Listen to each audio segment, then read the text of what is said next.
मंडळी मित्रांनो बघा, आम्ही इथं एक नवीन वेगवेगळ्या कंपनीचे पाईप येतं. एक जैनचा पाईप आहे आणि हे हिरा कंपनीचा स्प्रिंकलर आहे. हे यांचं कपलरचं तोंड बसत नसल्यामुळं आम्ही नवीन जुगाड केलेला आहे. तुम्ही पण असं जुगाड करू शकता. बरोबर भैया? हे अडीचच्या पाईपाचं तुकडा आहे. हे बसला फिट याच्यात. हे अडीचच आहे. हे याच्यात असं फिट बसत आहे. वायसर याला पाणी इकडे येऊ देत नाही. तर बांधून घ्यायचं त्याला. आता बांधून घ्यावं लागतं याला. असं जुगाड तुम्ही पण करू शकता मित्रांनो.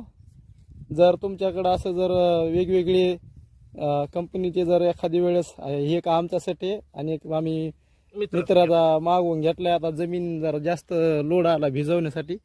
इकडं एक जैनचा थरलेला आहे आणि हे नवीन आता थरायचं आम्हाला. पण हे असं जुगाड तुम्ही करू शकता. बऱ्यापैकी आम्ही याला आता हे सक्सेसच आहे. कारण एवढं आता याच्यामध्ये परत एक काडी टाकून त्याला आम्ही टाईट करून घेणार आहेत. तर भैया बांधायला आहे आमचा. आणि याच्यानंतर तुम्हाला दाखवू, मोटर लावल्यानंतर यातून एक थेंब सुद्धा पाणी लिकेज होत नाही.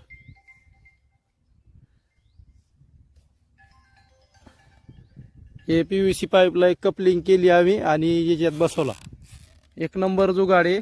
आम्ही याच्या अगोदर पण केलं, पण एक सगळ्याला माहीत व्हावा त्यासाठी घरगुती आपला कमी पैशात नो टेन्शन जुगाड आहे. असे जुगाड जर आपण केले तर आपल्याला सुद्धा ताण येणार नाही की बाबा हे कसं जोडावं. आता याचं पटकन होईल. विजीनं पटकन होईल. हे हिराचा जे कनेक्शन राहते स्प्रिंकलर बसायचे याला वेगळी सिस्टीम राहते. त्यामुळं आमच्या डोक्याला म्हणलं थांबा आपण नवीन जुगाड करू आणि आपल्या सर्व शेतकरी बांधवांना देखील असं बनवायचं सांगू. बघा आता हे बांधलं, याच्यामध्ये एक काडी घालायची आणि पिळण्या टाकायच्या गोल गोल फिरून. टाकली तरी जमती, नाही टाकली तरी जमती. नाही ते नंतर व्यवस्थित जर बांधलं तर गरज पण नाही पडत.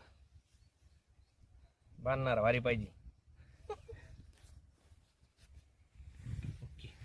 ओके, आता मोटर लावल्यानंतर तुम्हाला दाखवू आम्ही.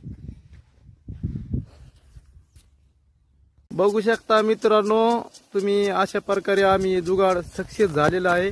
पाणी येत आहे ह्या गाव पूर्ण, याच्यातून थेंब पण निघत नाही पाण्याचा. यापैकी असं तुम्ही पण करू शकता.